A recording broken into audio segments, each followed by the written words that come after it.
Hi, and thank you so much for coming today and taking time out of your very busy schedules to listen to me yammer on about my book.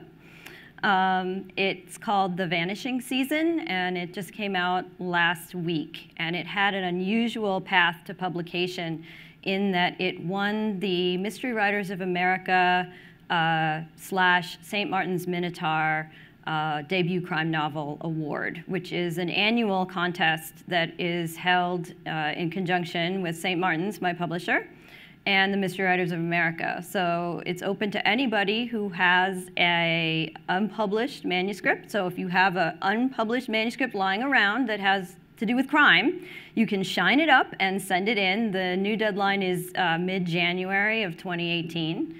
And they usually get about 400 submissions. And the Mystery Writers of America have some judges who comb through those manuscripts and narrow it down to a handful of finalists, which are then sent on to the editors at St. Martin's who pick the winner. And occasionally there's no winner. But my year, I won, which I was very surprised and delighted to find out, which is how my book came to be. So that was March 2016 when they said, yes, we like it, we will publish it, and it just came out now about 22 months later. So it's a long journey from the decision to publish to the actual presentation of the book, but it's been exciting and fun. I recommend it, you know. So the book is about, one of the reasons I thought that it might not win is most of the winners have been kind of traditional mysteries or historical mysteries that don't feature a lot of grit or, well, body parts, as my mother calls my novel, the body parts novel. So I was very surprised when they picked me and my body parts, and delighted, but surprised. And it's about a serial killer who who's active in a small town in Woodbury, Massachusetts. It's fictional. And living in this town is my heroine, Ellery Hathaway, who has personal knowledge of a serial killer, because she was kidnapped off the streets of Chicago as a 14-year-old, the eve of her 14th birthday, actually. She was alone outside on the streets at night because her mother was in the hospital with her brother who was dying of cancer, and the father had run off years ago. So Ellery was vulnerable. And when the sedan pulled over, it's a hot July night in Chicago, oppressive heat, she thought, well, if I help him, maybe he'll give me $1 for a soda and I can cool off. But instead, he got out of the car and her life changed forever. She would have been victim number 17 of Francis Coben, who's an infamous Ted Bundy-type serial killer who had abducted and killed 16 girls before, and he kept the hands and ditched the rest. And so Ellery was imprisoned by him and would have been killed too if not for a very green FBI agent who was like low man on the totem pole in the investigation, but he played a hunch and serendipitously rescued her from the closet. And that was 14 years before the book opens. And now she's living in anonymity, she's changed her name, she's trying to put all the past behind her. But every year around her birthday, somebody goes missing from this small town.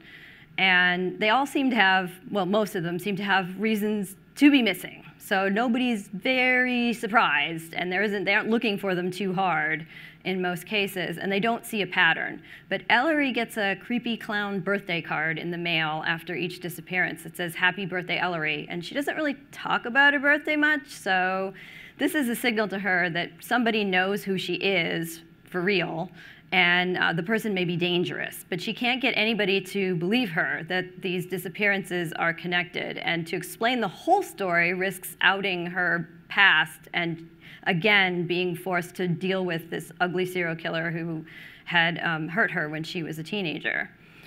So this year, the Vanishing season is coming around again, and somebody's going to go missing unless she can figure out a way to stop it. So she calls up the one guy she knows will believe her, and that's Reed Markham, the FBI agent who rescued her when she was 14. And Reed's life skyrocketed after his rescue of Ellery. He wrote a best-selling book about it. He got promoted. He became a hotshot profiler.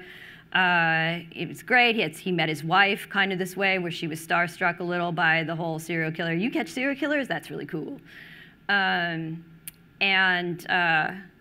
So the best time of his life, basically, is the worst time of Ellery's. And that's why they're interesting to put together, is they had their identities forged by this initial terrible case. And they've both been living with it in different ways ever since. So for Reed, it's been a boon, gave him fame and fortune. And for Ellery, it has been awful, obviously.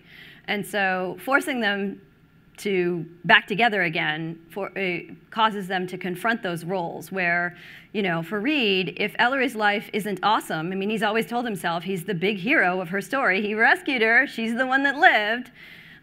If her life isn't so awesome, then maybe he's not the hero he told himself he was. And for Ellery, she's always sort of told herself she's going to be the victim forever. Like, she's forever tied to this very famous serial killer. And so now she has a chance to see who she might be apart from that story. So that's kind of the main thrust of the book. And one of the questions I get asked a lot is, where did it come from? And the genesis of the story was about 20 years ago. I was reading one of the stories about Ted Bundy. And there are a lot of them. There's a new Ted Bundy story every year, basically. A movie, a TV movie, a book, something. Like this story, it's 40 years old, but it keeps getting retold. And so Ted Bundy lives on. And for the people who were caught up in his story, this can be difficult to have to keep reliving it, when the public won't let it die, basically. And so he has living victims, one of whom is a woman named Carol Durant. Carol was 18 and shopping at a Utah shopping mall when Ted Bundy, pretending to be a police officer, told her that her car had been broken into and she needed to come with him to the police station and make a report. And so she got into the car with him and was immediately struck that this doesn't look like a cop's car. And then he drove her not towards the police station, but away from it. And so she freaked out and demanded to be let out of the car, at which point Bundy realized that the jig was up and he had to subdue her somehow. So he pulled over the side of the road, and he tried to snap his handcuffs on her. But in the struggle, he got both the cuffs on one wrist. And so she was able to escape. And she became the beginning of Ted Bundy's end, because people sort of knew that he was out there, this guy named Ted, and there were the missing girls, and they were probably connected, but they didn't know what he looked like, all these sort of things. And she was able to say, here's what he looked like, here's the car he was driving, and the cops were able to start putting the pieces together. So Carol, today, so more than 40 years after this incident, still gets 10 to 15 messages per day about Ted Bundy. People write her saying, oh, he kidnapped me too. Or they say, oh, tell me what Ted's really like. What was it like? They want her story. A couple of years ago, some guy decided to say he was her son, and he has this connection to Ted Bundy. She doesn't have a son. So she was forced to come forward, either let this lie perpetuate, or to come forward and say, I don't have a son, he's lying. So Bundy's been dead for decades. He was electrocuted in Florida in 1989. But for Carol, he's there every day. Her life now became, about Ted Bundy. And the public won't let him go for her. She has no choice. Another person caught up in the Ted Bundy story would be the Reed Markham type character, and this was Bob Keppel, who was brand new. He had been on the job as a homicide detective 1 week when he got handed the Ted Bundy case. And this completely changed the trajectory of Keppel's career. He ended up specializing in serial murder. He hunted Bundy for years until they caught him. He actually, when Bundy was finally apprehended for good, because he escaped twice, he was finally apprehended for good in Florida. Keppel traveled there and interviewed him multiple times and was able to get Bundy to confess to more murders that they didn't know he'd even committed. Eventually, Keppel went on to specialize in serial murder and try to help classify them to see if we could figure out how to get serial killers. Learn more about how they think, where do they come from. So he participated in some scientific research. He ended up lecturing, teaching about serial killers. It also took over his life in a more positive way, in that he was the expert in serial murder. But again, it was serendipity, right? He's just a guy working for the Seattle police when all of a sudden this call comes in about a missing girl, and now he's been handed one of the most infamous cases in all of history. So I was less struck when I read this book about Ted Bundy himself. He's very interesting, but all of these side people, the people who were approached by Bundy and didn't go with him. So I know somebody who was living in the sorority house that he attacked in Florida. He broke in and just basically went from room to room beating women, these young women, with a log, and he killed some of them and gravely injured others. There was one who was going to be a dancer, and the head injury caused her life to be rewritten because she had balance issues after that. And so she lived, but her life was never the same. And the woman I know lived there, but wasn't home that night. She was out. So it's, the sort of sliding doors, parallel lives, what if she'd been there? She wasn't. But still, it's something she thinks about frequently. When you have a brush with an infamous case like this, it changes you. And so the book is about serial murder, and there's a mystery and who did it and all that other stuff. But it's also about what it's like to live attached to this infamous crime. How many people are familiar with Mindhunter? Very popular Netflix series right now. I see one. So Mindhunter is based on the work of two other people who hunted serial killers, Ressler and Douglas. And they went around and interviewed them. They had this idea, serial killers have been with us forever, but nobody really studied them. And they said, well, we're going to study them and interview them and see if we can classify them and figure out where they come from and help people catch them. So this is all about their interviews. They have creepy serial killers, or people playing creepy serial killers. And they show the interviews and how the work came to be and whether people supported it at first and how it gained momentum. What's interesting about it now is if you go to the FBI site, the FBI is basically like, yeah, none of that really panned out. We tried. But it turns out serial killers are very hard to catch. And they're hard to catch for a lot of reasons. But one of the things is all their hard work at trying to figure out, okay, what can we say about serial killers? And they could find some tendencies okay, they tend to be bedwetters, into later adolescence. So they bedwetting is a problem even when they're 10 or 12 or something like that.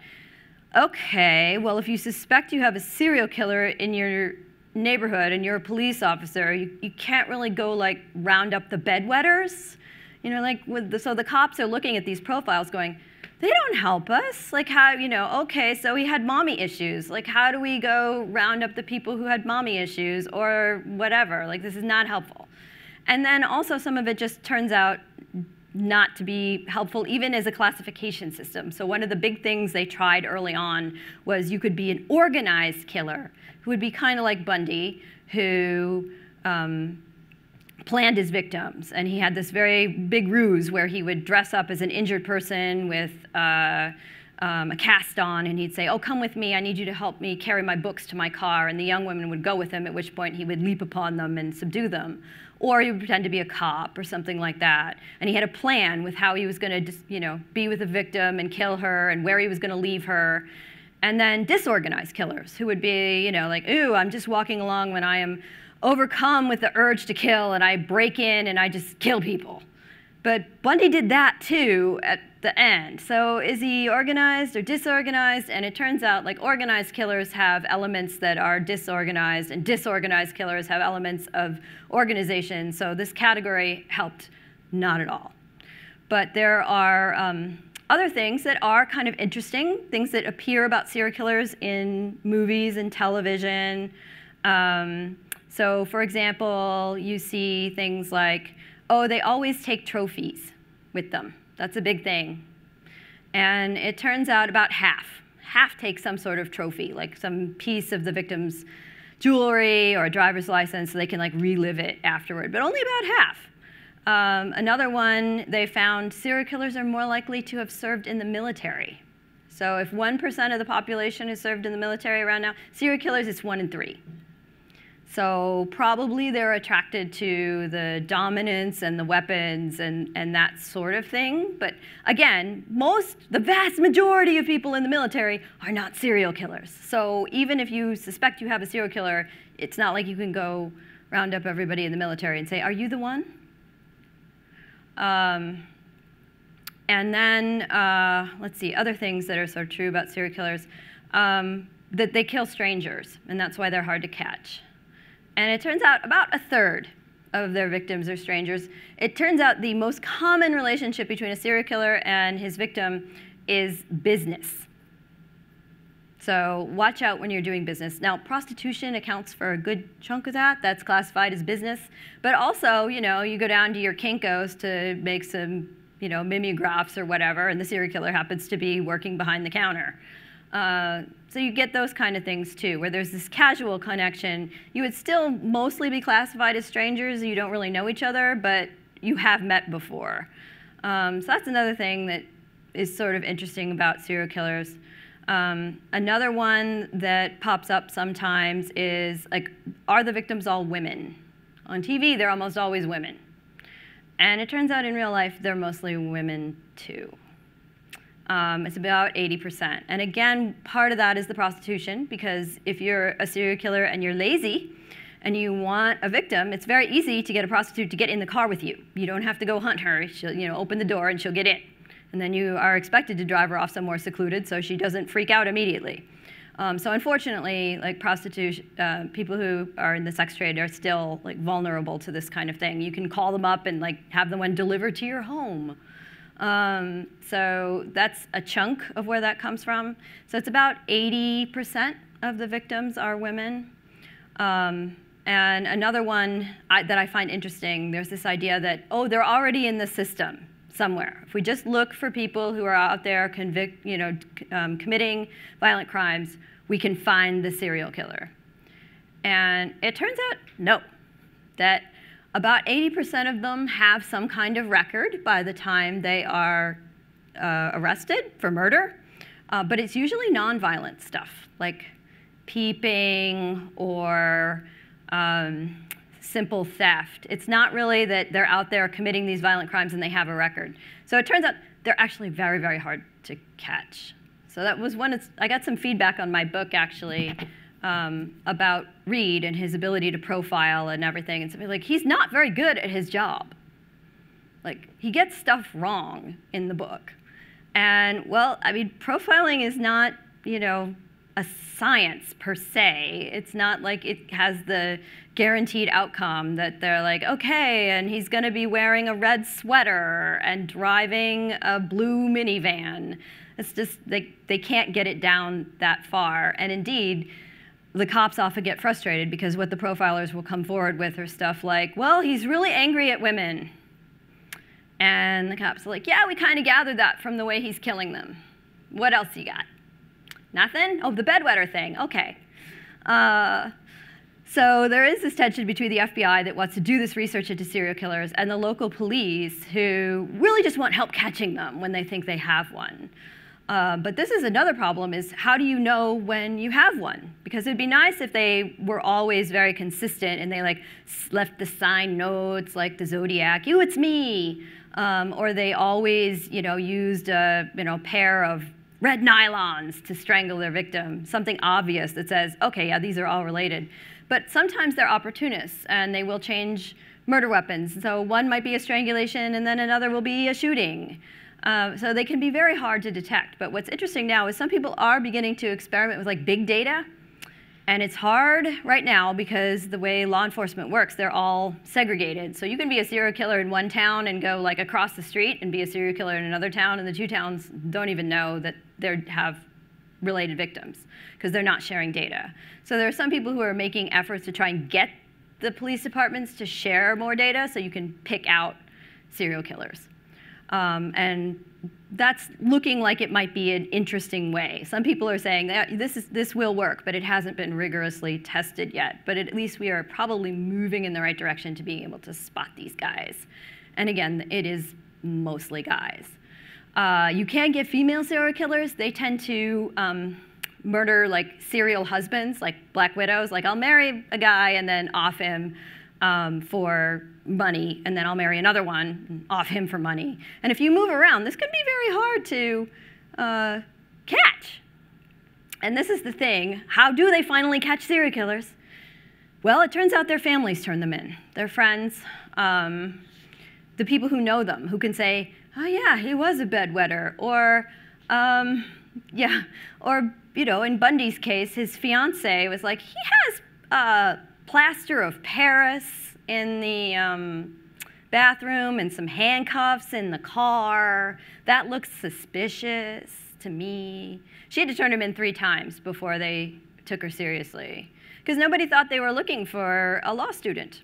They thought they were looking for some sort of savage on the street who was like foaming at the mouth or something. So it took a while to, even though like lots of people were turning Ted Bundy, like, ooh, this guy does drive a VW Bug and his name is Ted, the cops just didn't believe it could possibly be him until his girlfriend actually turned him in when he moved to Utah and more women started disappearing there. And she's like, okay, so Ted moved to Utah and now you have missing women there. You really might want to check into that. But what's interesting about Liz, his fiance, she didn't break up with him. It's a head scratcher for me. So she kept turning him in to the cops, like, I think he could be a serial killer. I think he might be the guy. And then I'm also still going to marry him. And indeed, one woman did marry him on death row when he'd been convicted of all of it, and actually bore his child. So out there is a woman who would be a little younger than me, who has Ted Bundy for a father, and her mother is somebody who had sex with Ted Bundy when he was on death row. So that's your parentage. Good luck. Are there any questions about publishing, about the book, about serial murder? I found the addressing of the emotional scars in the book interesting. It really does feel like that is a major part of the book, as you said, rather than just the killer and the hunt for the killer. It's hard to make such a thing come across as believable unless you have examples of people with emotional scars to go. And I guess to some extent we all do. Did you use any particular examples from the real world to base Ellery's behavior and baggage on? So I have the Bundy case is one of the imprints, but actually I was assaulted by a neighbor when I was 5, repeatedly by a neighbor who told me he would kill me if I ever told my family. And so I said nothing for several years. He eventually went to jail for unrelated charges. But I've always sort of wondered what parts of my personality are as a result of that experience and what would have been me anyway. There's no control Joanna that we can run alongside me to be able to say, okay, that's how you would have been if this had never happened. So it's something that's interesting to me. I started checking out books on rape from the library when I was like 8 to try to understand this whole thing. So I've done a ton of reading, and I've done writing about it. And what happens when I write about it is women come out of the woodwork and say, yeah, here's what happened to me. And so I've been collecting these stories over the years of different women. And so Ellery is kind of an amalgamation of all of us. Her story is very dramatic because it's famous and you can't get away from it. Most of us live in relative anonymity. So that part is very unusual for Ellery. But what's common is the shame, the wondering, like, did I do something to cause this? The feeling that if somebody knows what happened to you, that it's going to change how they look at you, how they feel, how they act to you. We've seen this with like the Me Too movement, right? So like a lot of women have some story And most of us are carrying it around in secret. And just the secrecy part of it can be like a lingering pain. And so, yeah, Ellery is like a mixture of all of these tales. Yes, another question. What did you find most surprising about the publishing process? Most surprising about the publishing process. Well, I'm really heartened that the book is doing well. Like, to me, that's the biggest surprise. I wrote, it's a nice little mystery, and I liked it, but it's sold out on Amazon in 6 days. And so people are coming forward going, I really like this. And I'm like, oh, thank you. I'm just surprised every time. In terms of like the mechanics, I would say how long it takes is, like, I sort of knew that intellectually, but it's 22 months. And as I like to say, I could have birthed 2 actual children in that time frame, instead, or 1 elephant, or a book. And it turns out that there's a lot of different pieces that go into it.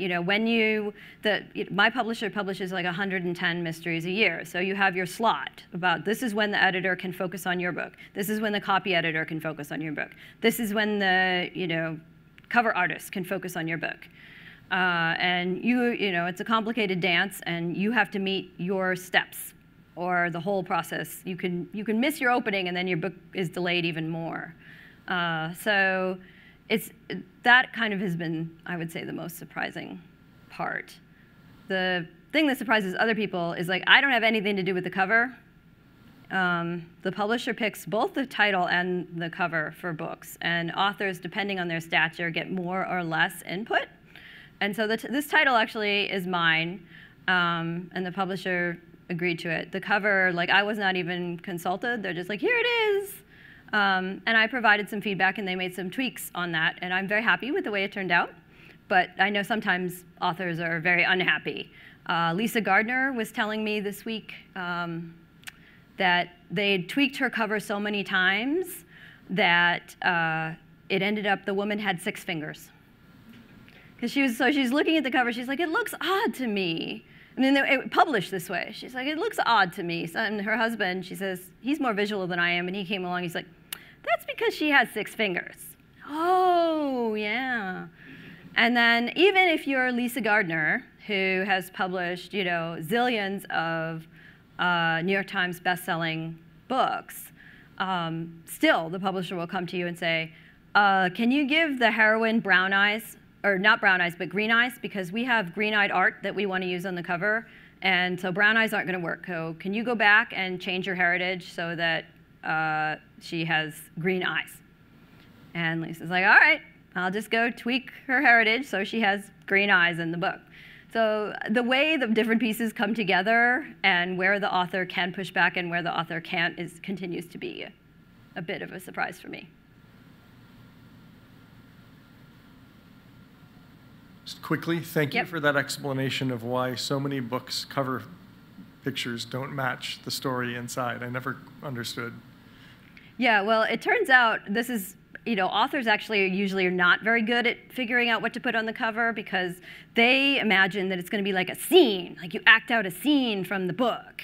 And when it doesn't look like that, they're like, what? But this doesn't look like my book. And it turns out that the most important thing the book can do is signal its genre, like what it is.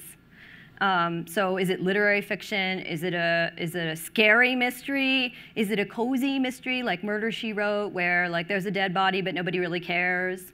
That kind of thing. Because if you get it wrong, like the readers are angry. I've seen reviews where there's something on the cover that's super creepy, and then the book isn't scary, and the readers are mad. Like, I really was prepared to be terrified by this book, and it wasn't even mildly thrilling. Or, this book looks sci-fi to me, and it isn't. And honestly, even when you get in the genre, you can still have problems. So one of my readers apparently thinks she looks pregnant. And so she read the book expecting the pregnancy to show up, and it never did, and she was mad. She's like, 2 stars off. The cover is a lie. So you can't win, but you really, more than acting out a particular scene or having the character look exactly like they're described in the book, you want it to signal what it is, so that readers who are like, you don't want somebody looking for a pizza to get a cheeseburger. What can you tell us about your future work? Oh, what a great question. So I'm very fortunate. St. Martin's has kindly picked up the next 2 books in the series. No Mercy is slated to come out January 2019, and then there's another one after that, and it's Reed and Ellery again, and the Basset Hound speed bump. Everybody likes the Basset Hound. So he's back too, and they solve more crimes. The second book, Ellery is sentenced to group therapy with ordinary crime victims. Like, one of them is a survivor. His wife was killed in a drunk driving accident. Another one had his buddy die in a convenience store robbery. So none of them is famous like Ellery. None of them has, like, crime in big, bold letters. And Ellery's like, she's been living with it all these years. So she's not too keen on getting in touch with her feelings. So instead, some of these crimes are unsolved for her fellow survivors. So she starts trying to solve all their lives, rather than, doing what she's supposed to. And then the third one, Reed, actually, his mother was murdered when he was an infant. She was found stabbed to death just a short way away from his crib, and he was adopted. And he gets a hot new lead after 40 years, and Reed and Ellery go to Vegas to solve his mother's murder. What would you say is a surprising part of writing a book, maybe compared to other stuff you've written in the past? Sure, yeah. Surprising part of writing a book.